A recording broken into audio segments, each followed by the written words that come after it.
رضی اللہ عنہ بیان کرتے ہیں، مسلم شریف کی حدیث ہے، ابو داود میں بھی ہے، ترمذی میں بھی ہے، حذیفہ کہتے ہیں ایک رات میں محمد الرسول اللہ صلی اللہ علیہ وآلہ وسلم کے ساتھ تہجد کی نماز کے لیے کھڑا ہو گیا، پیارے پیغمبر نے سورہ بقرہ کی تلاوت شروع کر دی، سورہ بقرہ کی تلاوت شروع کر دی۔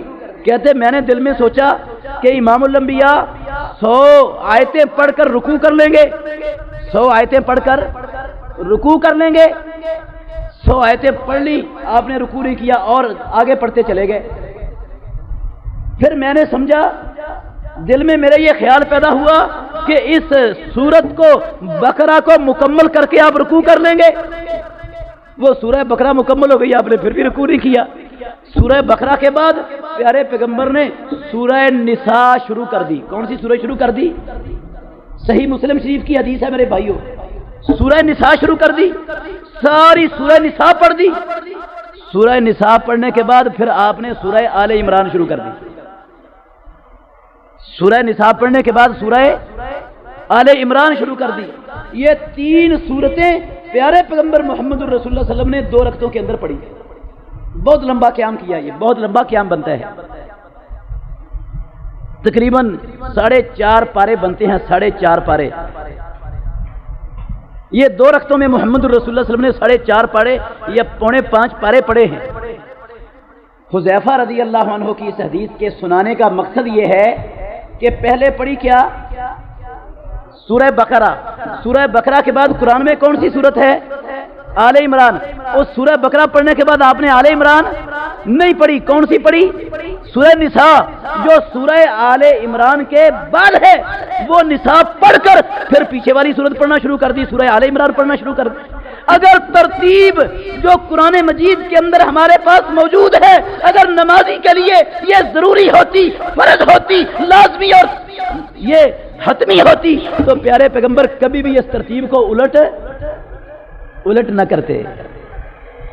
امام الانبیاء نے بذات خود اس ترتیب کو الٹ دیا، پہلے والی سورت کو بعد میں، پیچھے والی سورت کو اس سے پہلے پڑھ لیا۔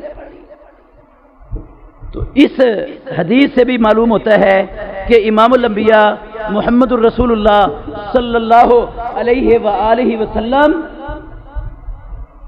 ایک رکعت کے اندر 1 سے زیادہ صورتیں بھی پڑھ لیا کرتے تھے۔ یہ بھی پیارے پیغمبر کی سن، اور 3 سے بھی زیادہ سنتیں ایک رکعت کے اندر امام الانبیاء سے پڑھنا ثابت ہے۔ اور یہ فجر کی نماز، مغرب کی پہلی 2 رکعتیں، عشاء کی پہلی 2 رکعتیں، ساری زندگی امام الانبیاء ان رکعتوں میں بلند آواز سے قرات کیا کرتے رہے۔ قرات کیسے ہوتی تھی؟ پوری زندگی میں ایک مرتبہ بھی رسول اللہ صلی اللہ علیہ وسلم نے جب بھی جماعت کروائی ہے، آہستہ آواز میں ان رکعتوں کے اندر نہ فاتحہ آہستہ آواز میں پڑھی اور نہ ہی فاتحہ کے بعد کوئی سورت آہستہ آواز میں۔ پوری دنیا کے علماء، فقہا اس بات پر متفق ہیں کہ ان رکعتوں کے اندر امام جہری قرات کرے گا، بلند آواز سے پڑھے گا، بلند آواز سے پڑھنا ہی امام الانبیاء محمد الرسول اللہ صلی اللہ علیہ وسلم کی پوری زندگی میں یہ ثابت ہے، اور ان رکعتوں کے اندر آہستہ آواز سے پیارے پیغمبر نے قرات نہیں کی۔ اور باقی ظہر کی نماز، عصر کی نماز، مغرب کی بعد والی 1 رکعت اور عشاء کی پیچھے والی 2 رکعتیں، ان رکعتوں میں رسول اللہ صلی اللہ علیہ وسلم آہستہ پست آواز میں قرات کیا کرتے تھے، سری آواز میں قرات ہوتی تھی۔ اور یہ قرات صحابہ کیسے پہچانتے تھے؟ صحابہ کہ اللہ کے نبی ان پچھلی رکعتوں میں، ظہر میں، عصر میں، مغرب کی پچھلی رکعت میں، عشاء کی پچھلی 2 رکعتوں میں امام الانبیاء پڑھ رہے ہیں، قرات کر رہے ہیں، کیسے پتہ چلتا تھا؟ صحابہ کہتے ہیں بے اضطراب لحیت ہی امام الانبیاء کی داڑھی مبارک ہل رہی ہوتی تھی تو ہمیں پتہ چلتا تھا کہ پیارے پیغمبر قرات کر رہے ہیں۔ اور سنن ابو داود میں حدیث ہے وَكَانَ يُسْمِعُنَا الْآيَةَ أَحْيَانًا، کبھی کبھار پیارے پیغمبر ان نمازوں میں ایک آیت کو بلند آواز سے پڑھ دیا کرتے تھے اور پچھلوں کو سن جاتا تھا۔ ظہر کی نماز میں ایک آیت اونچی آواز سے پڑھ دی، مثلا ظہر کی نماز میں اذا زلزلت الارض زلزالہا، یہ امام پڑھ رہا ہے، آہستہ پڑھ رہا ہے، کسی کو سنائی نہیں دے رہا، کسی کو نہیں پتا کیا پڑھا جا رہا ہے، اور وہ ایک آیت فَمَن يَعْمَلْ مِثْقَالَ ذَرَّةٍ خَيْرًا يَرَهُ یہ بلند آواز سے پڑھ دیتے ہیں، سنا دیتا ہے مقتدیوں کو، پیچھے والوں کو۔ یہ مقتدیوں کو بسا اوقات ظہر کی نماز میں، عصر کی نماز میں، اور یہ عشاء کی پچھلی 2 رکعتوں میں اور مغرب کی پچھلی 1 رکعت میں اگر امام بلند آواز سے ایک آدھ آیت پڑھ لے، مقتدیوں کو سنا دے، تو یہ محمد الرسول اللہ صلی اللہ علیہ وسلم کی یہ بھی سنت ہے۔ اس سے نماز ٹوٹتی، نماز کے اندر خلل واقعہ، سجدہ سہو لازم، بعض لوگ کہتے ہیں سجدہ سہو لازم ہو جائے گا امام پر، سجدہ سہو لازم نہیں ہوتا، خود پیارے پیغمبر کیا کرتے تھے، یسمعون الآیۃ احیانا، پیارے پیغمبر بلند آواز سے ان سری نمازوں کی آیت پڑھ دیا کرتے تھے۔ اور ظہر کی نماز میں پہلی 2 رکعتوں میں سے ہر رکعت کے اندر پیارے پیغمبر 30 آیتوں کی بقدر قرات کرتے تھے۔ کتنی آیتوں کی بقدر؟ سورت الف لام میم السجدہ جو فجر کی نماز میں، جمعے والے دن فجر کی نماز کی پہلی رکعت میں جو سورت پڑھا کرتے تھے محمد الرسول اللہ صلی اللہ علیہ وسلم اکثر، وہ تقریباً 30 آیتیں ہیں اس کی۔ جتنا وقت یہ سورہ الف لام میم تنزیل السجدہ پڑھنے میں لگتا ہے نا، اتنا لمبا قیام پیارے پیغمبر کا ظہر کی پہلی رکعت میں ہوتا تھا۔ 30 آیتوں کے بقدر قرات کرتے تھے رسول اللہ صلی اللہ علیہ وسلم پہلی رکعت میں، 30 آیتوں کے بقدر قرات کرتے تھے دوسری رکعت میں، اور پچھلی 2 رکعتوں میں، ظہر کی پچھلی 2 رکعتوں میں النصف من ذالک، یہ سنن ابو داؤد کی حدیث ہے کہ پیارے پیغمبر ظہر کی پچھلی 2 رکعتوں میں پہلی 2 رکعتوں کی قرات کے نصف، آدھی قرات کیا کرتے تھے۔ اگر پہلی رکعت میں 30 آیتیں ہیں، دوسری میں 30 آیتیں ہیں، تو تیسری میں کتنی آیتوں کے بقدر قرات ہوتی تھی پیارے پیغمبر کی؟ 15۔ 30 کا آدھا 15 ہوتا ہے، سورہ فاتحہ ملا کر 15 آیتوں کی بقدر قرات پیارے پیغمبر ظہر کی پچھلی 2 رکعتوں میں کیا کرتے تھے۔ اس سے کیا معلوم ہوتا ہے کہ امام الانبیاء کا معمول تھا ظہر کی 4 رکعتوں کے اندر سورہ فاتحہ کے بعد کسی سورت کو ملانے کا، 4 رکعتوں میں، فرضوں میں بھی، نفلوں میں بھی، سنت میں بھی۔ ظہر کی 4 رکعتیں فرض، 4 رکعتوں کے اندر سورہ فاتحہ کے بعد دوسری سورت ملانا یہ امام الانبیاء کا معمول تھا، کیونکہ پچھلی رکعت کے اندر 15 آیتیں تب ہی بنتی ہیں، سورہ فاتحہ کی تو صرف 7 آیتیں ہیں، اس کے ساتھ 7 آیتوں والی کم از کم کوئی اور سورت ملاتے تھے تو پھر 15 آیتیں بنتی ہیں۔ ہاں کبھی کبھار رسول مکرم صلی اللہ علیہ وآلہ وسلم پچھلی ظہر کی 2 رکعتوں میں صرف سورہ فاتحہ پر اکتفا کر لیتے تھے، صرف سورہ فاتحہ پر اکتفا کر کے فاتحہ مکمل کر کے اللہ اکبر کہہ کر رکوع چلے جاتے تھے۔ کبھی ایسا بھی ہوتا تھا، لیکن اکثر کیا ہوتا تھا، صرف اکیلی سورہ فاتحہ نہیں، پچھلی تیسری رکعت میں بھی، چوتھی رکعت میں بھی سورہ فاتحہ کے بعد بھی پیارے پیغمبر کوئی سورت ملایا کرتے تھے۔ اور عصر کی نماز میں پہلی 2 رکعتیں امام الانبیاء کی وہ ظہر کی پچھلی 2 رکعتوں کے برابر ہوا کرتی تھی۔ جتنی ظہر کی پچھلی 2 رکعتیں ہوتی ہیں نا، 15 آیتوں کی قرات کے برابر وہ ظہر کی عصر کی پہلی 2 رکعتیں وہ اتنی کو پیارے پیغمبر ان میں قرات کیا کرتے تھے، اور عصر کی پچھلی 2 رکعتوں میں صرف فاتحہ پر اکتفا کرتے تھے۔ صحیح بخاری اور صحیح مسلم کے اندر یہ صراحت اور وضاحت موجود ہے۔ عصر کی پچھلی 2 رکعتوں میں صرف فاتحہ پر اکتفا، صحیح بخاری کے اندر موجود ہے۔ ظہر کی پچھلی 2 رکعتوں میں سورہ فاتحہ بھی اور کوئی دوسری سورت بھی، اکثر معمول یہ تھا، اور کبھی صرف سورہ فاتحہ پڑھ کر رکوع چلے جایا کرتے۔ اسی طرح مغرب کی نماز کے اندر رسول اللہ صلی اللہ علیہ وسلم جو صورتیں پڑھا کرتے تھے، فجر کے اندر جو صورتیں پڑھا کرتے تھے، عشاء کی نماز میں جو صورتیں پڑھا کرتے تھے، بڑی تفصیل کے ساتھ یہ پیارے پیغمبر کی احادیث بھری پڑی ہیں. ان احادیث سے وقت نہیں وہ ساری ایک ایک احادیث میں آپ کو سناؤں.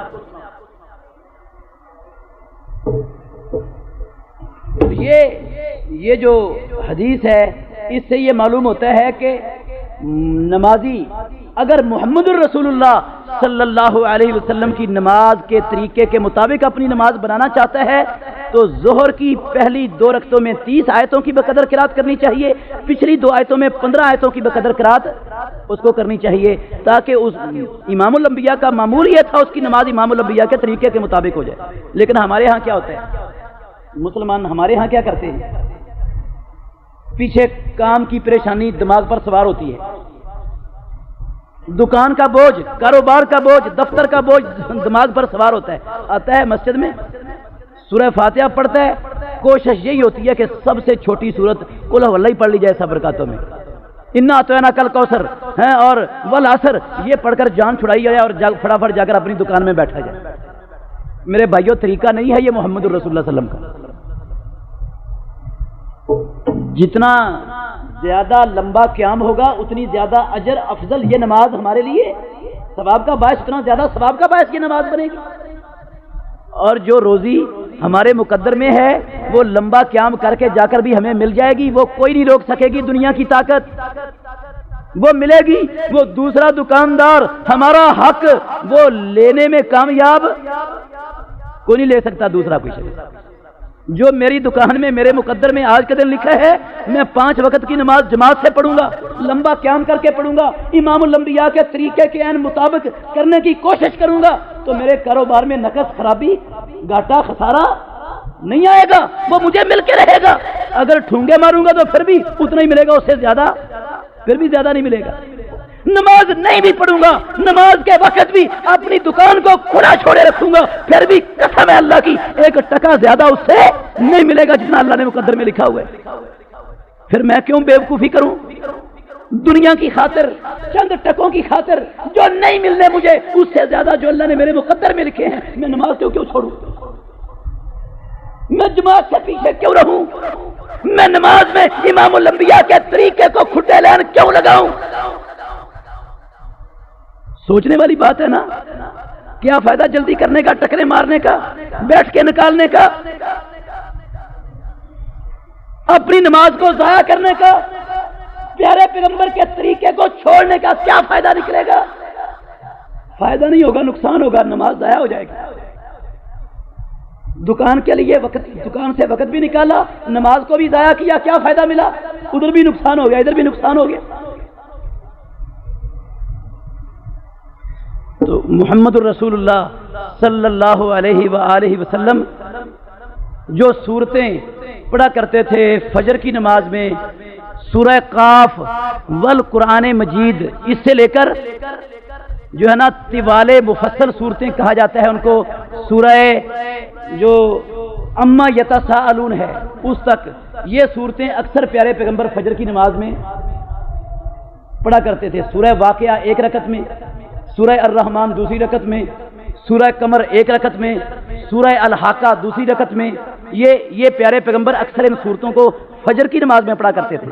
لیکن ہمارے ہاں مسلمانوں کی مسجدوں میں یہاں پر جا کر دیکھ لو، الا ماشاءاللہ چند مساجد کے سوا حرام ہے کبھی کسی نے سورہ واقعہ فجر کی نماز میں پڑھی ہو، کبھی کسی نے سورہ الحاقہ فجر کی نماز میں پڑھی ہو، کبھی کسی نے یہ لمبی صورتیں جو محمد الرسول اللہ صلی اللہ علیہ وسلم کا معمول تھا، کبھی کسی مسجد کے اندر کسی امام نے وہ صورتیں پڑھ کے جماعت کروائی ہو. کون سی صورتیں فجر کی نماز میں پڑھی جاتی ہیں؟ ہمیشہ ہی چھوٹی چھوٹی صورتیں، بس. والتین والزیتون یہ 1 رکعت میں ہو رہی ہے، اور القاریہ ما القاریہ، لو جی فجر کی نماز ہو گئی، جماعت ہو گئی. یہ طریقہ امام الانبیاء کا نہیں میرے بھائیو، یہ محمدی نماز نہیں ہے، یہ اللہ کے نبی کی اطاعت کے اندر نماز نہیں ہے. پیارے پیغمبر کا یہ معمول، یہ طریقہ نہیں تھا. ہاں بندہ سفر میں ہو، بیمار ہو، کوئی عذر ہو، اس کی بنا پر چھوٹی صورتیں فجر میں بھی پڑھنی جائز ہیں، لیکن ہمیشہ ہی معمولی چھوٹی صورتیں پڑھنا بنا لیا جائے اور کہے میری نماز امام الانبیاء کے طریقے کے مطابق ہے. غلط ہے یہ بات، یہ طریقہ ہی نہیں ہے محمد الرسول اللہ صلی اللہ علیہ وسلم کا. ہمیشہ فجر کی نماز میں چھوٹی چھوٹی صورتیں پڑھ کے جماعت کروانا یہ اللہ کے نبی کا طریقہ نہیں ہے۔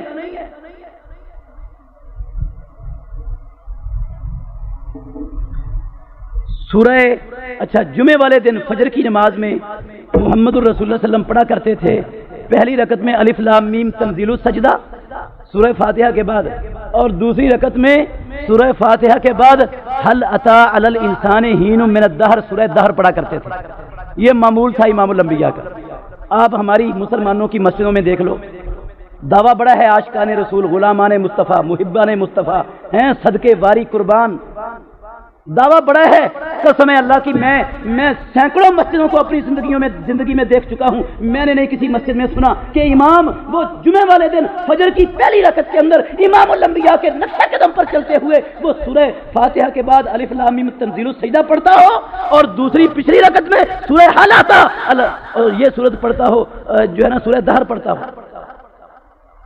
میں نے 20 مسجدیں دیکھی ہیں، اللہ کی قسم نہیں سنا میں نے کبھی کسی امام کو وہ جمعے والے دن پیارے پیغمبر کے نقشے قدم پر چلتے ہوئے امام الانبیاء کے طریقے کو اپناتے ہوئے اس با برکت عمل کو وہ کرتا ہو، نہیں کرتے مسجدوں میں امام آتی نہیں مولویوں میں۔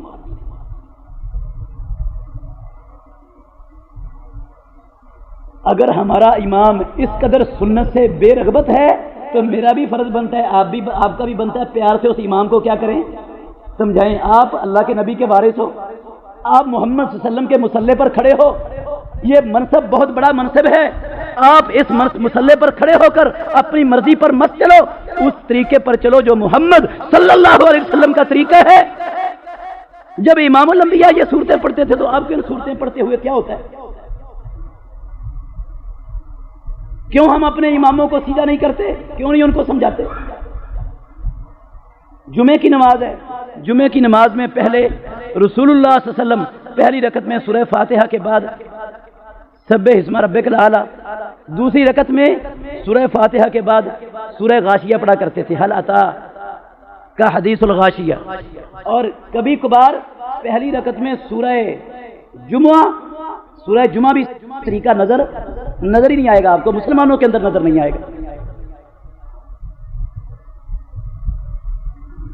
تو میرے بھائیوں، پیارے پیغمبر ہمیشہ خطبہ میں پڑھا کرتے تھے، ہر خطبے میں پڑھا کرتے تھے یہ جملہ، خیر الہدی محمد صلی اللہ علیہ وسلم، اور دنیا کے انسانوں محمد صلی اللہ علیہ وسلم سے بہتر طریقہ دنیا میں کسی کا طریقہ نہیں ہو سکتا، کسی کا طریقہ پیارے پیغمبر کے طریقے سے بہتر نہیں، خیر، سب سے افضل، سب سے اعلیٰ، سب سے بہتر طریقہ اگر دنیا میں کسی کا ہے تو وہ صرف محمد صلی اللہ علیہ وآلہ وسلم کا ہے۔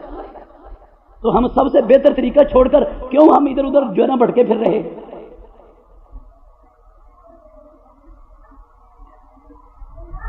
یہ جہری قرات پیارے پیغمبر عید کی نمازوں میں بھی جہری قرات کرتے تھے، نماز استسقاء میں بھی جہری قرات ہوتی تھی، نماز چاند اور سورج گرہن کی نماز میں بھی جہری قرات ہوتی ہے، جب وہ کسی ٹائم پڑھی جائے، چاہے وہ نماز کسی ٹائم پڑھی جائے۔ جمعے کی نماز ہے، عید الاضحیٰ کی نماز ہے، عید الفطر کی نماز ہے، استسقاء بارش کی نماز ہے، چاند گرہن کی نماز ہے، سورج گرہن کی نماز ہے، ساری نمازوں میں محمد الرسول اللہ صلی اللہ علیہ وآلہ وسلم بلند آواز سے قرات کیا کرتے تھے۔ سورہ فاتحہ بھی بلند آواز سے پڑھتے تھے، اور اس کے بعد جو سورت ملاتے تھے وہ بھی امام الانبیاء بلند آواز سے جہرن پڑھنا پیارے پیغمبر کا معمول تھا۔ ان نمازوں میں کبھی بھی عیدین کی نماز میں، جمعے کی نماز میں، اور استسقاء کی نماز میں، چاند اور سورج گرہن کی نمازوں میں کبھی پیارے پیغمبر نے سری قرات نہیں کی۔ تو میرے بھائیوں، یہ سورہ فاتحہ پڑھنے کے بعد امام الانبیاء محمد الرسول اللہ صلی اللہ علیہ وآلہ وسلم کی قرات کا معمول تھا، جس کا خلاصہ میں نے آپ کے سامنے رکھا ہے، تاکہ ہمارے امام ہم اپنے آپ کو اللہ کے نبی کے طریقے کے مطابق ڈھال سکے، ہمیں پتہ چلے کہ ہم نے جو ہے نا کس نماز کے اندر کون سی سورت پیارے پیغمبر پڑھا کرتے تھے، ہم بھی وہ صورتیں پڑھیں۔ رسول اللہ صلی اللہ علیہ وآلہ وسلم کے صحابی ہیں معاذ بن جبل رضی اللہ عنہ، یہ حدیث سنن الکبریٰ بہقی کے اندر اور سنن نسائی کے اندر موجود ہے۔ معاذ بن جبل رضی اللہ عنہ وہ عشاء کی نماز رسول اللہ صلی اللہ علیہ وسلم کے ساتھ مسجد نبوی میں پڑھا کرتے تھے، پھر وہاں سے فارغ ہو کر اپنی قوم کے پاس جاتے اور اپنی قوم کے امام تھے معاذ بن جبل، پھر عشاء کی نماز ان کو پڑھاتے تھے، پھر عشاء کی نماز اپنی قوم کو پڑھاتے تھے۔ ایک دن وہ عشاء کی نماز اپنی قوم کو پڑھا رہے تھے، پہلے اللہ کے نبی کے ساتھ پڑھ کر آئے، اب ان کی آ کر امامت کروا رہے ہیں، تو انہوں نے لمبی قرات شروع کر دی۔ ایک بندہ بنو سلمہ قبیلے کا سلیم تھا، اس نے نماز توڑی، اس نماز سے نکلا، امام کے ساتھ نماز شروع کر دی تھی اس نے، جب قرات لمبی شروع کی نا، لمبی صورت کا آغاز کیا، اس نے اپنی نماز توڑی، ایک مسجد کے کونے میں اپنی جلدی جلدی نماز پڑھی اور اپنی اونٹ کی مہار پکڑ کر چلا گیا۔ جب سلام پھیرا تو لوگوں نے بتایا معاذ بن جبل رضی اللہ عنہ کو کہ وہ فلانا بندہ وہ نماز توڑ کر اپنی نماز جماعت کے پیچھے پڑھ کر چلا گیا۔ معاذ بن جبل رضی اللہ عنہ کہنے لگے مجھے تو وہ منافق معلوم ہوتا ہے، اس کے اندر نفاق ہے۔ اس بندے کو بھی بڑا غصہ تھا۔ انہوں نے کہا معاذ بن جبل نے کہ میں اللہ کے نبی کو جا کر بتاؤں گا، شکایت لگاؤں گا اس کی۔ اس بندے نے بھی کہا میں بھی ابو رسول اللہ صلی اللہ علیہ وسلم کے پاس جا کر معاذ کی شکایت لگاؤں گا۔ ایک تو پہلے پیارے پیغمبر دیر سے نماز پڑھتے تھے عشاء کی، ادھر نماز پڑھتا ہے، پھر آ کر اس سے بھی لیٹ ہمیں نماز پڑھاتا ہے، پھر نماز کے اندر لمبی لمبی عشاء کی نماز میں لمبی لمبی صورتیں شروع کر دیتا ہے، یہ کون سا طریقہ ہے؟ وہ چلے گئے رسول اللہ صلی اللہ علیہ وسلم کے پاس، دونوں ہی معاذ بن جبل بھی چلے گئے اور وہ پیارے پیغمبر کے صحابی بھی چلے گئے۔ اس نے جا کر صحابی نے کہا اللہ کے نبی یہ معاذ پہلے آپ کے پیچھے نماز پڑھ کے آتا ہے عشاء کی، پھر آ کر ہمیں جماعت کرواتا ہے، ہم سارے دن کے تھکے ہوئے ہوتے ہیں، یہ لمبی لمبی قرات لمبی لمبی صورتیں شروع کر دیتا ہے۔ میں نے اس کی لمبی نماز سے تنگ آ کر میں نے یہ نماز چھوڑ کر الگ نماز پڑھی ہے۔ رسول اللہ صلی اللہ علیہ وسلم حضرت معاذ کی طرف متوجہ ہو کر کہنے لگے افتان انت یا معاذ، اے معاذ کیا تو لوگوں کو فتنے میں مبتلا کرنے والا ہے؟ کیا تو فتنوں میں ڈال رہا ہے لوگوں کو؟ خبردار، جب تو عشاء کی نماز پڑھائے تو کون سی سورت پڑھ؟ والشمس وضحاہا، یہ والی سورت پڑھ، واللیل پڑھ، سبح اسم ربک اعلیٰ پڑھ۔ یہ جو اس طرح کی صورتیں ہیں امام الانبیاء نے کہا یہ ہیں عشاء کی نماز کے اندر مسنون عمل، مسنون پیارے پیغمبر کی سنت اور طریقہ کہ اتنی اتنی رکعتوں اتنی جو ہے نا وہ آیتوں والی یہ صورتیں پڑھنی ہے عشاء کی نماز۔ امام الانبیاء عشاء کی نماز میں اکثر یہی صورتیں پڑھا کرتے تھے، سورہ والضحیٰ واللیل، سورہ والشمس، اور سورہ یہ جو ہم جمعے کی پہلی رکعت میں پڑھتے ہیں سبح اسم ربک الاعلیٰ، یہ صورتیں پیارے پیغمبر عشاء کی نماز میں پڑھا کرتے ہیں۔ اس سے لمبی صورتیں پڑھنا یہ بھی پیارے پیغمبر کی سنت کے خلاف ہے، یہ بھی کوئی نیک اور اچھا عمل۔ اور جہاں لمبی قرات کی امام الانبیاء نے وہاں لمبی قرات کرنا ثواب، جہاں مختصر قرات کی وہاں مختصر قرات کرنا ثواب ہے، وہاں لمبی قرات کرنا کوئی ثواب، کوئی اچھا عمل؟ اگر اچھا عمل ہوتا تو پیارے پیغمبر ضرور یہاں بھی وہ کرتے۔ اس لیے اس کو بھی نیکی نہیں سمجھنا چاہیے کہ میں بہت زیادہ جو ہے نا وہ لوگوں کو ہی پریشان کر دوں، فتنوں کے اندر مبتلا کر دوں، اتنی لمبی نماز پڑھوں کہ سارے لوگ تنگ آ جائیں مجھ سے۔ یہ بھی امام الانبیاء کا طریقہ نہیں۔ تو میرے بھائیوں، ہمیں اپنی نماز کو محمد الرسول اللہ صلی اللہ علیہ وآلہ وسلم کی نماز کے طریقے کے مطابق بنانے کے لیے ان چیزوں کو سامنے رکھنا ہے۔ اللہ ہم کو سمجھنے اور عمل کرنے کی توفیق عطا فرمائے۔ اس کے بعد یہ صورتیں قرات کرنے کے بعد اگلا مرحلہ ہے رکوع کا۔ رکوع بڑا اہم ترین مسئلہ ہے نماز کا، بہت ہی اہم ترین مسئلہ ہے۔ رکوع کیسے کرنا ہے؟ رکوع کہاں سے شروع کرنا ہے؟ رکوع کی کیا کیفیت ہے؟ اگر رکوع صحیح نہ ہو تو کیا بنتا ہے؟ اس نماز کی کیا حیثیت ہوتی ہے؟ اس ساری تفصیلات آئیں گی انشاءاللہ الرحمن اگلے جمعے میں۔ نماز کے رکوع کے اندر رفع الیدین، اس سنت اس طریقے کے بارے میں آپ کو انشاءاللہ مفصل احادیث سنائی جائیں گی کہ پیارے پیغمبر کا طرز عمل کیا تھا، امام الانبیاء کے سارے صحابہ کا طرز عمل کیا تھا، اور آج مسلمانوں کا طرز عمل کیا ہے اور ان کے پاس کیا چیز ہے۔ انشاءاللہ رفع الیدین کے حوالے سے اگلا جمعہ اور پھر اس سے اگلا جمعہ اس دوسرے دلائل کا انشاءاللہ حقیقت کھولنے کے حوالے سے وہ جمعہ ہوگا انشاءاللہ الرحمن۔ پھر آپ کو رکوع کی کیفیت، پیارے پیغمبر کے رکوع کی کیفیت مکمل سمجھائیں گے کہ اللہ کے نبی کا رکوع کیسے ہوتا تھا۔ اور ہمارا رکوع کیسے ہوتا ہے مسلمانوں کا، اکثر مسلمانوں کا۔ اللہ ہم کو سمجھنے اور عمل کرنے کی توفیق عطا فرمائے۔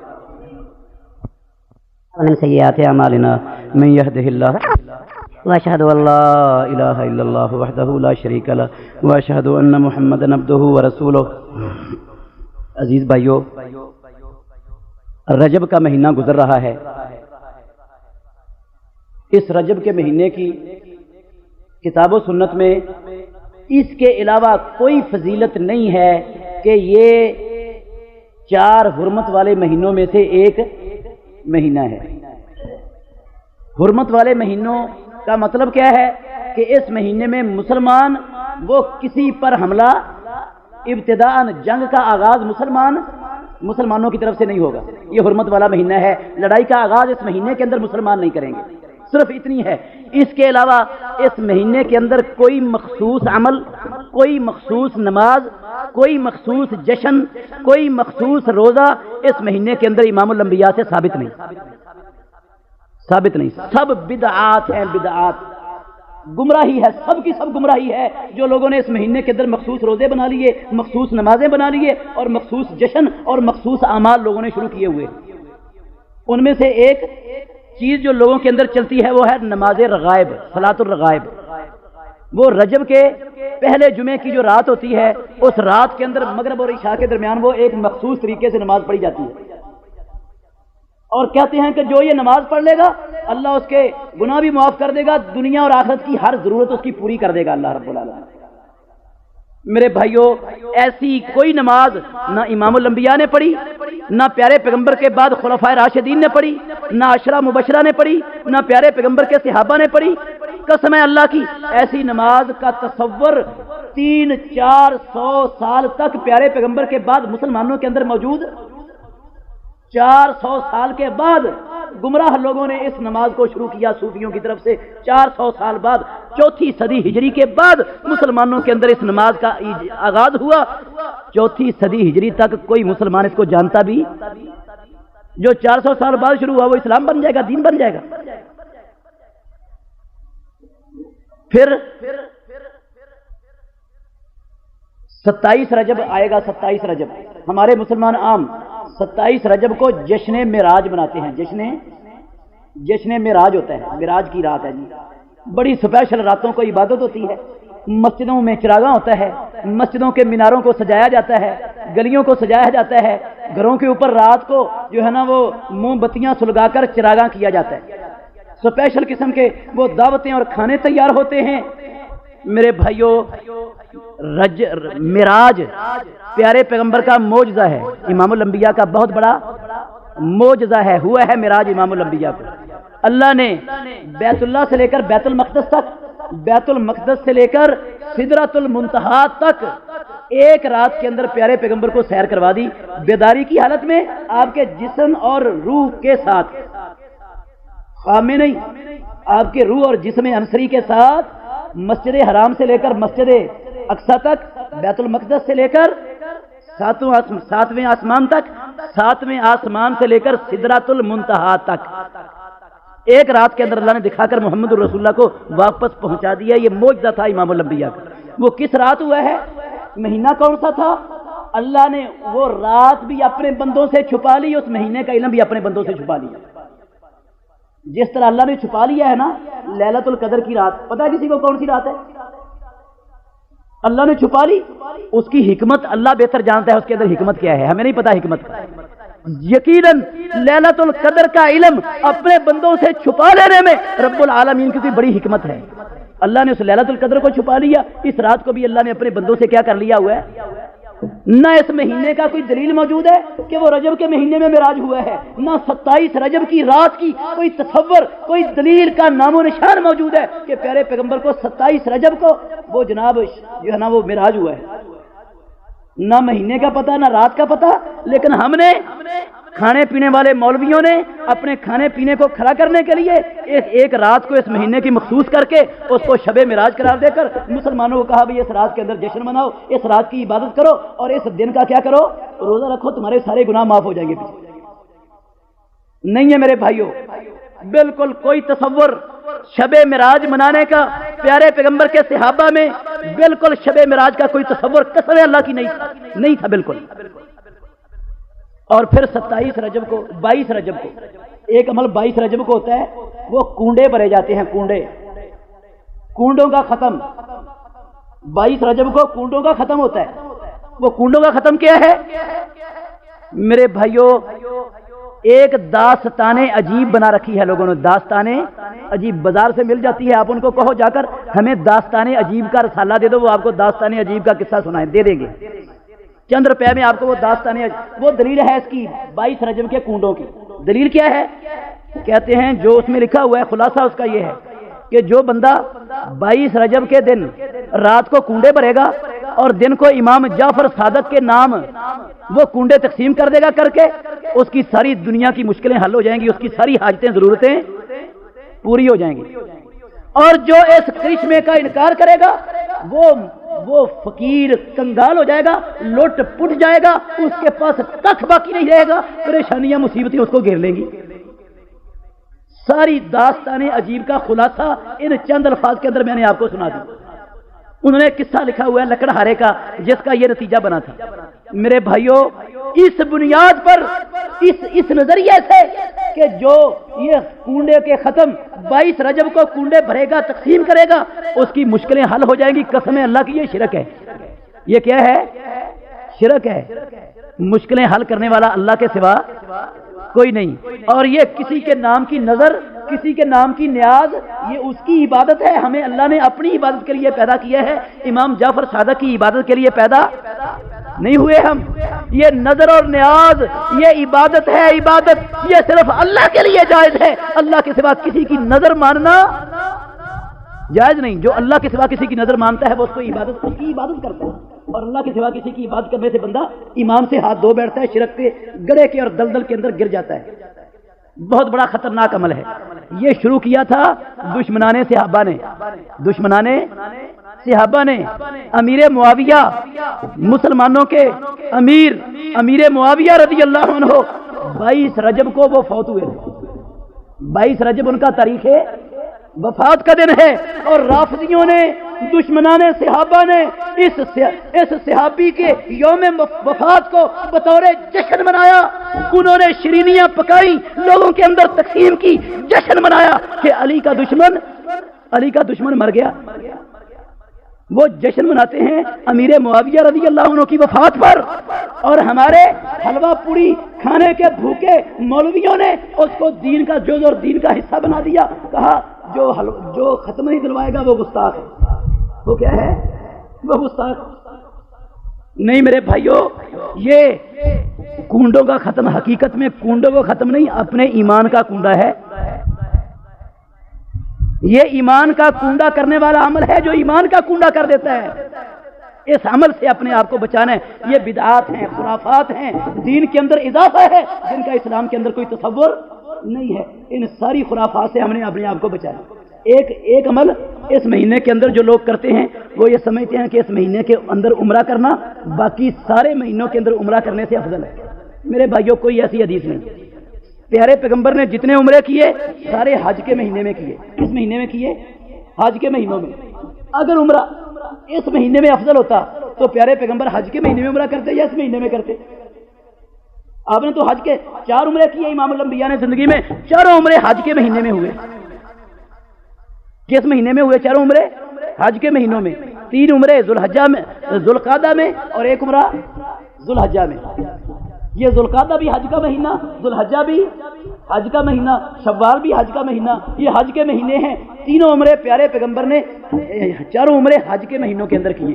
اگر اس مہینے کے اندر عمرہ کرنا وہ دوسرے مہینوں سے افضل ہوتا تو اللہ پیارے پیغمبر سے اسی مہینے میں کوئی عمرہ کرواتے۔ پیارے پیغمبر نے تو کیا اس مہینے میں کوئی عمرہ اسپیشل نہ، کوئی اس مہینے کے اندر کوئی اسپیشل روزہ ہے۔ ہاں، اگر کوئی جمعرات سوموار کا روزہ رکھتا ہے تو اس کو رکھنا چاہیے اس مہینے میں۔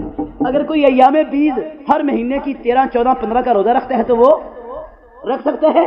اس کے علاوہ اسپیشل اس مہینے کا نہ کوئی روزہ ہے، نہ اسپیشل اس مہینے میں کسی رات کی کوئی عبادت ہے، نہ اسپیشل اس مہینے کے اندر کسی نیکی کا زیادہ ثواب ہے، نہ اسپیشل اس مہینے کے اندر کوئی جشن ہے، اور نہ کوئی کھانے پکانے کا کوئی کتاب و سنت کے اندر جواز اور ثبوت موجود ہے.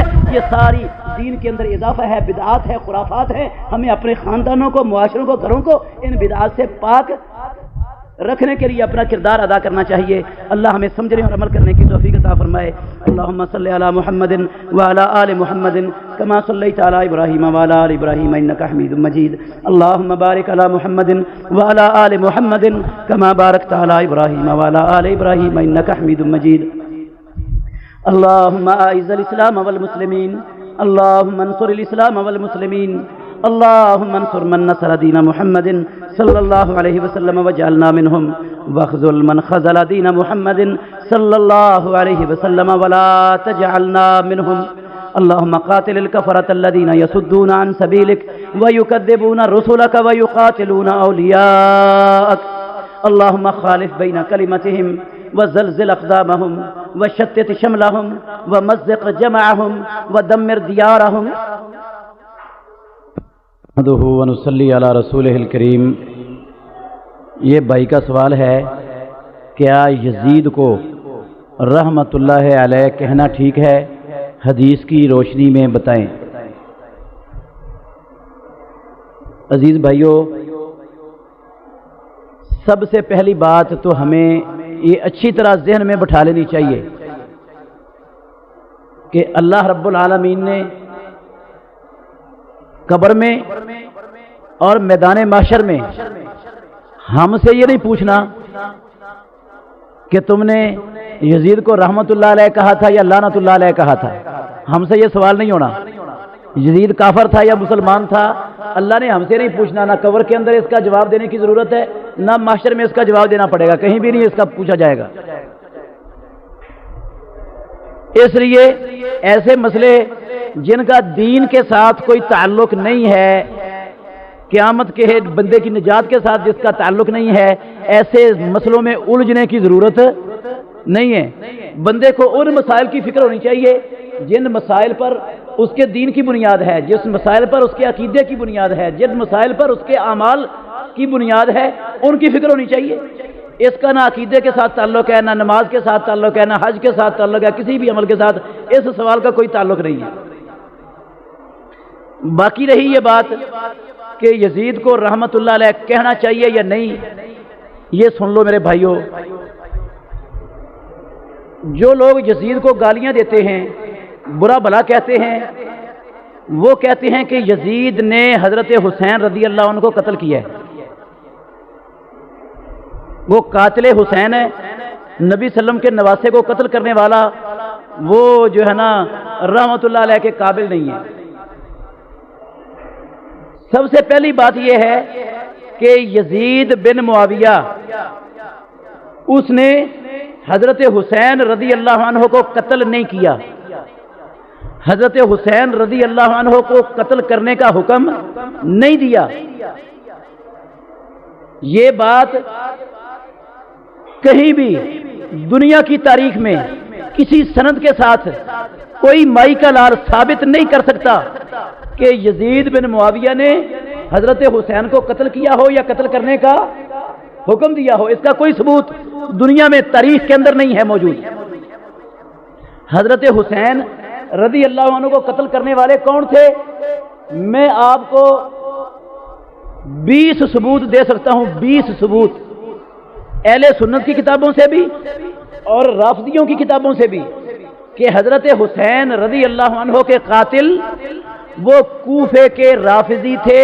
وہ خط لکھنے والے، خط لکھ کر حضرت حسین کو کوفہ بلانے والے، وہ کوفی، وہ رافضی، وہ ہزاروں خط لکھنے والے پھر جب کوفہ چلے گئے تو وہاں حضرت حسین کو خود قتل کرنے والے وہ قاتل ہیں حضرت حسین کے. یزید بن معاویہ قاتل نہیں ہے، وہ ہزاروں میل دور شام کے اندر بیٹھا ہوا تھا اور وہاں کوئی انٹرنیٹ کا دور نہیں تھا، کوئی ٹیلی فون نہیں تھا، کوئی تار کا سسٹم نہیں تھا. مہینوں بعد خبریں وہاں سے آیا جایا کرتی تھی.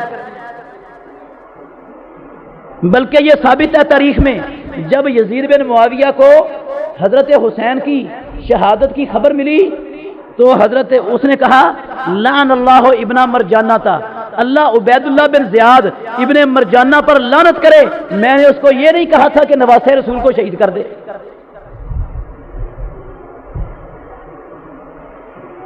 باقی جو کربلا کا مارکا ہوا ہے وہ بھی کفر اور اسلام کا مارکا نہیں تھا۔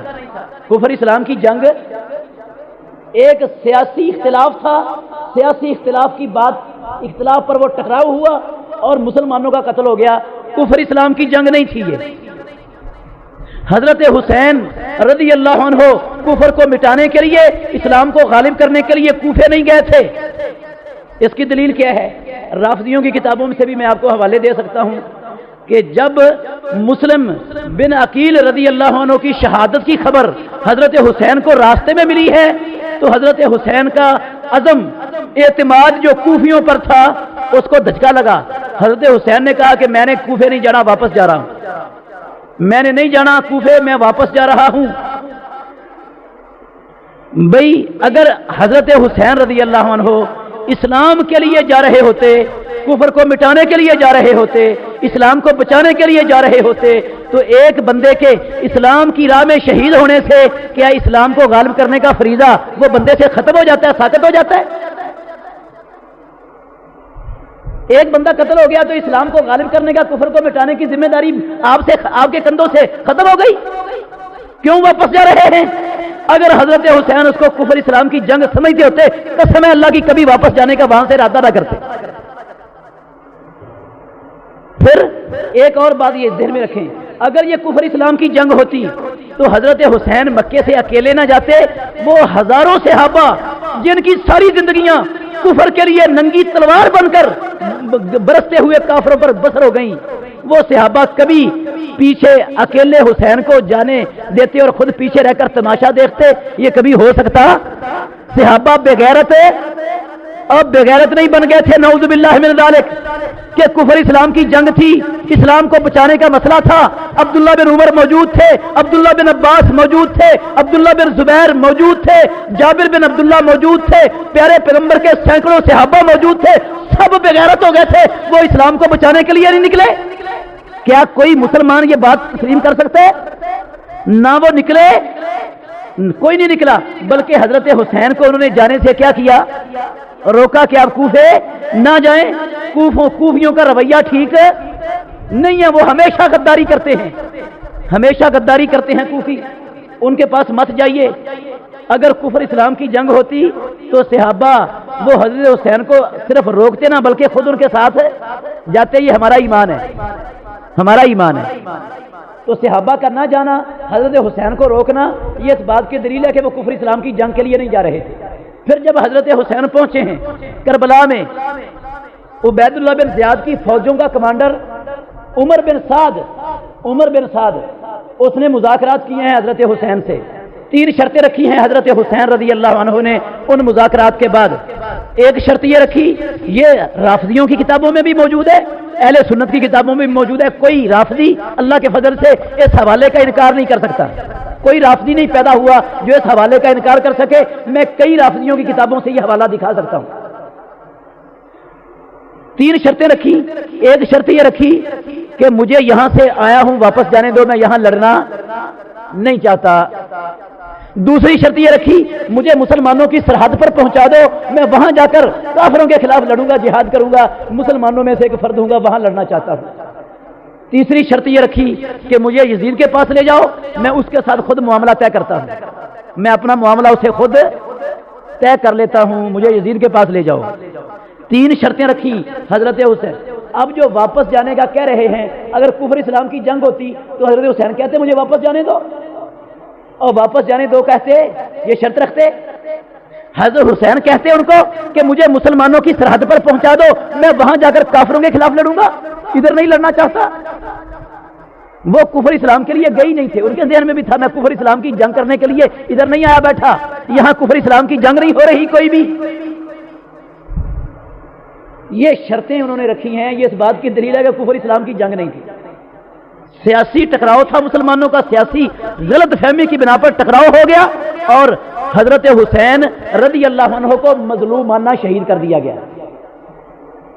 مظلومانہ شہید ان کو واپس جانے نہیں دیا گیا, ان کو مسلمانوں کی سرحد پر جانے نہیں دیا گیا, ان کو یزید کے پاس جا کر اپنا معاملہ طے کرنے کے لیے چھوڑا نہیں گیا. کنہوں نے شہید کیا؟ شیعوں نے, رافضیوں نے, کوفے بنانے والے کوفی بدکاروں نے, غداروں نے, انہوں نے شہید کیا حضرت حسین کو. یزید بن معاویہ کا حضرت حسین کی شہادت سے کوئی تعلق نہیں تھا.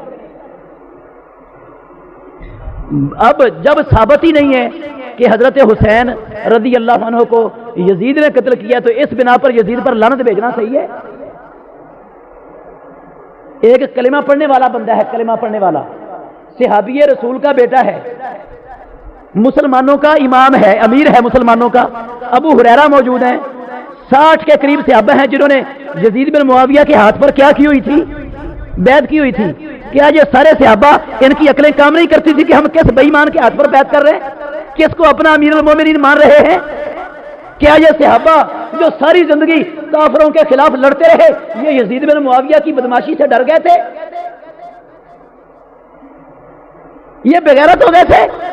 نعوذ باللہ من ذلک. رافضی کہیں گے, بکواس کریں گے, ہاں جو تم کہتے ہو ایسا ہی ہو گیا تھا, صحابہ سارے ہی بے ایمان ہو گئے تھے, اندر سے کھوٹے تھے, بے ایمان تھے, منافق تھے, اسلام کے دشمن تھے. لیکن کیا مسلمان یہ کہیں گے؟ کسی مسلمان کا ضمیر, کسی مسلمان کا ایمان اس بات کو گوارا کرتا ہے کہ وہ صحابہ کے بارے میں یہ سوچے؟ 60 صحابہ جس کو اپنا امیر المومنین مان کر اس کے ہاتھ پر بیعت کر رہے ہیں, اس پر لعنت بھیجنے کا کیا تصور ہے؟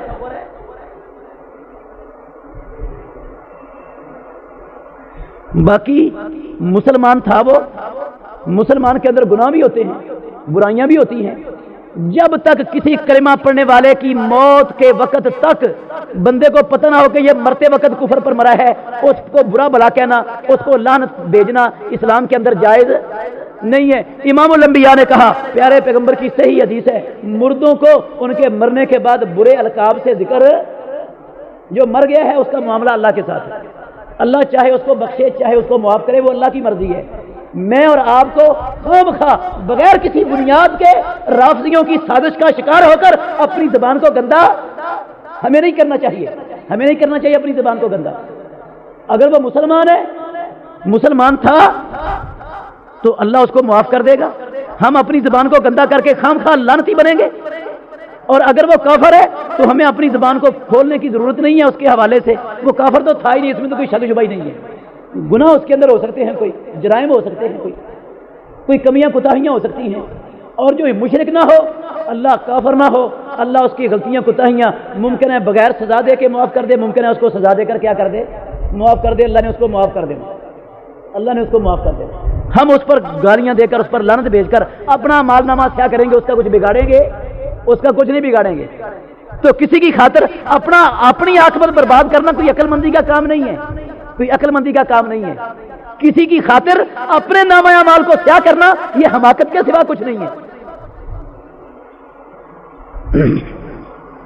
مردہ بچہ جس کا ٹائم پورا ہو چکا ہے, اس کا جنازہ پڑھنا چاہیے یا نہیں؟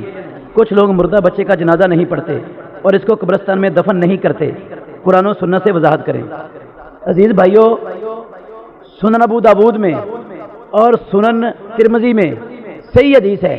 پیارے پیغمبر نے کہا کہ السکتو یصلی علیہ, السکتو یصلی علیہ. سکت کہتے ہیں مردہ پیدا ہونے والا بچہ, سکت عربی زبان میں اس کو کہتے ہیں. جو مردہ پیدا ہوا ہے بچہ, اس کا جنازہ پڑھا جا سکتا ہے, اس کا جنازہ پڑھا جا سکتا ہے. سنن ابو داود میں اور ترمذی میں بالکل صحیح حدیث ہے, پیارے پیغمبر کا فرمان ہے. ویسے مردہ پیدا ہونے والے بچے کا جنازہ پڑھنا فرض اور ضروری نہیں ہے, بلکہ زندہ پیدا ہونے والا بچہ اگر پیدا ہوا ہے, زندہ تھا, مہینے بعد مر گیا, سال بعد مر گیا, 5 سال بعد فوت ہو گیا بچہ, اس کا بھی جنازہ پڑھنا فرض نہیں, اس کا بھی جنازہ پڑھنا فرض. آپ نہ جنازہ پڑھیں, نہ بالغ بچے کا ویسے دفن کر دیں, جائز ہے, حلال ہے اسلام میں.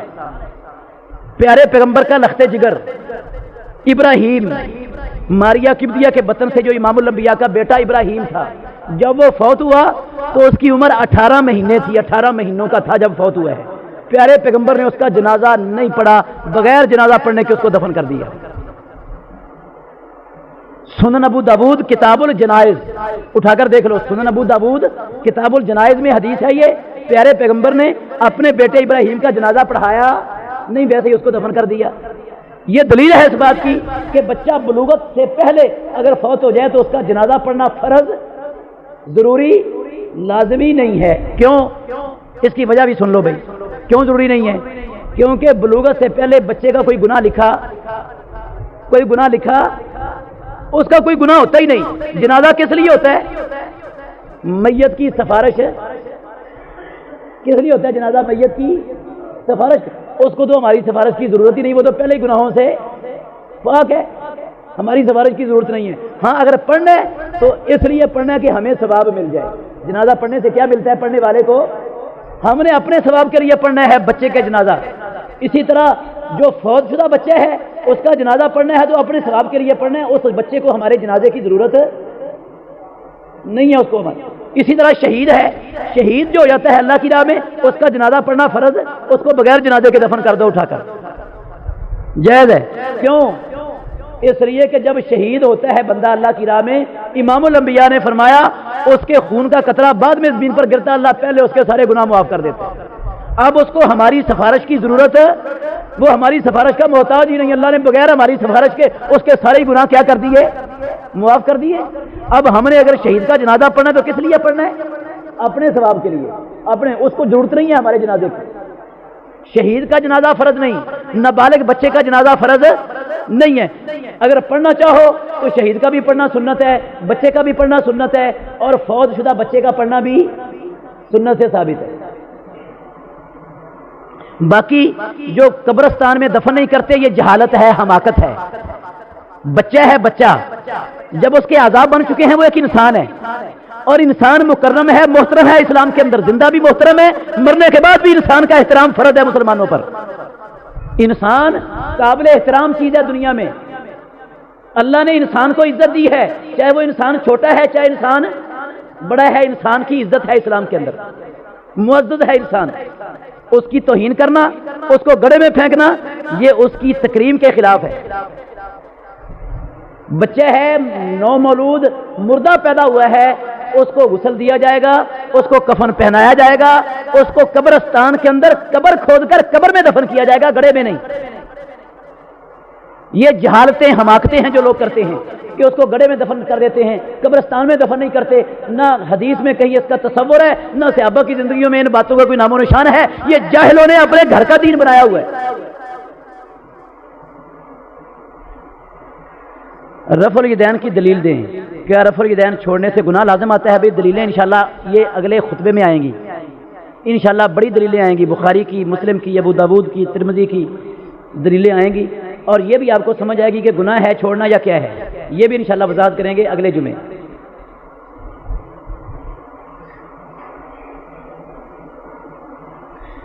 میرے کسی عزیز کے سر میں درد تھا، اسے درد شقیقہ کہتے ہیں، ڈاکٹروں سے دوائی بھی لی، کچھ آرام آ گیا، لوگ کہتے ہیں کہ یہ درد دم کے ساتھ ہی آرام آئے گا، کسی سے دم کروائیں، کیا دم کرنا جائز ہے؟ دم کیسے کیا جائے؟ خود کیا جائے یا کسی سے کروایا جائے؟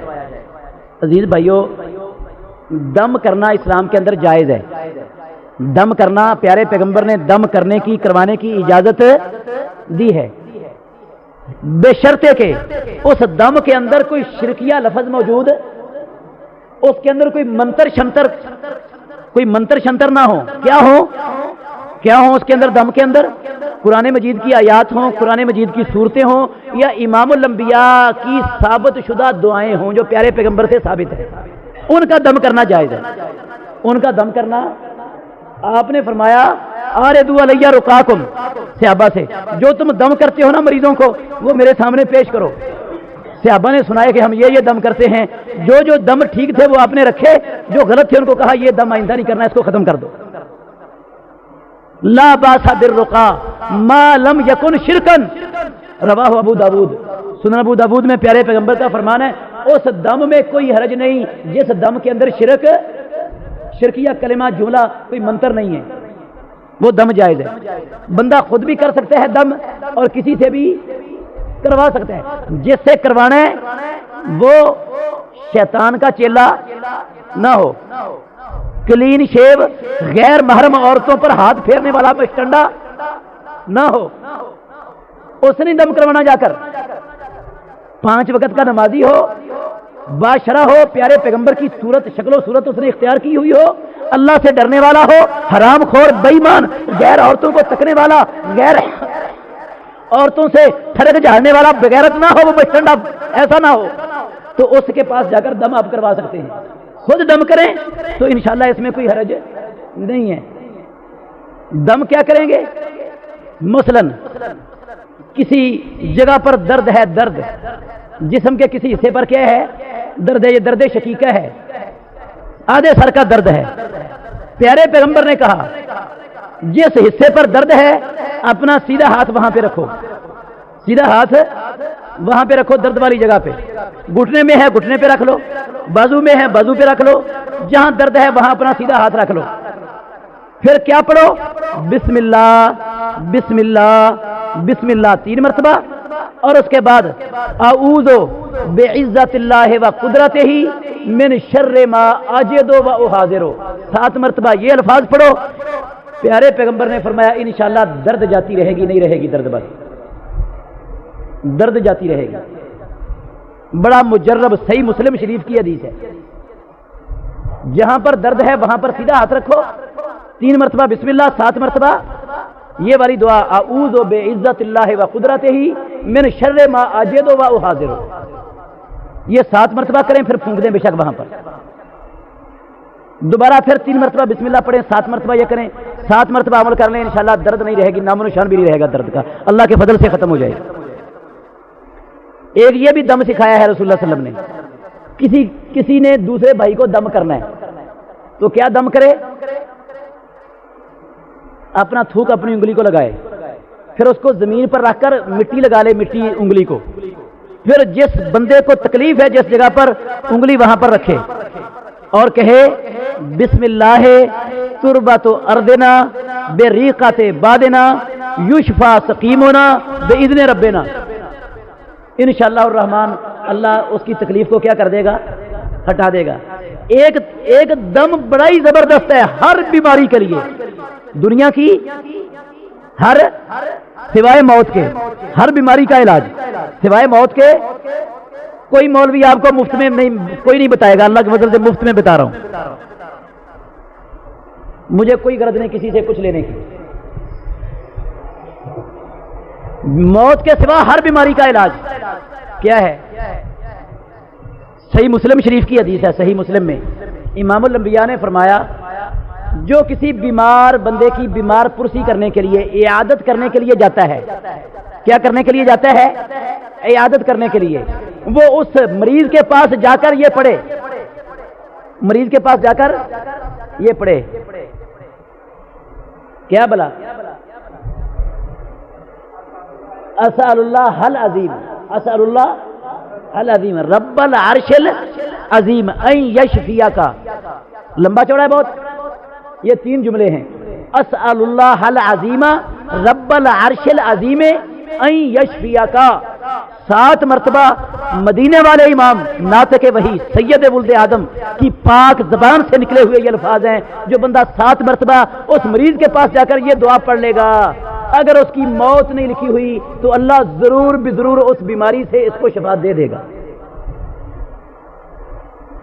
وہ بیماری اس کا کوئی نقصان کر کے, بساؤ کا ہوتا ہے نا بڑا بخار کہتے ہیں چڑھ جاتا ہے, وہ بڑا بخار کسی کے سر پہ پڑ جاتا ہے, کسی کے بازو پہ پڑ جاتا ہے, کسی کے کچھ پہ پڑ جاتا ہے, وہ بندہ معذور ہو جاتا ہے ساری زندگی کے لیے. آپ اس کے پاس جا کر بیمار پرسی کرنے کے لیے جائیں, یہ 7 مرتبہ دعا پڑھیں. جتنا بھی بڑا بیمار ہے, بخار ہے, بڑے کا بھی ابا ہے اگر بخار, انشاءاللہ وہ اس کا کچھ بگاڑ کر نہیں جا سکے گا, کچھ نہیں بگاڑ سکے گا. یہ فرمان ہے مدینے والے امام محمد الرسول اللہ کا. یاد ہے بھائیوں کو؟ ذرا ہاتھ کھڑا کریں کتنوں کو یاد ہے؟ 1 2 3 4 5 6 7 8 9 10, بہت تھوڑوں کو یاد ہے. سب کو یاد کرنا چاہیے. اعوذ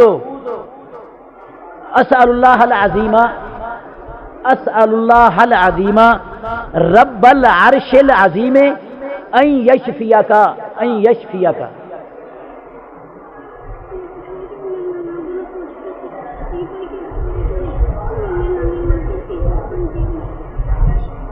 ٹھیک ہے، آ جاتا ہے سوال، بتا دیتے ہیں انشاءاللہ۔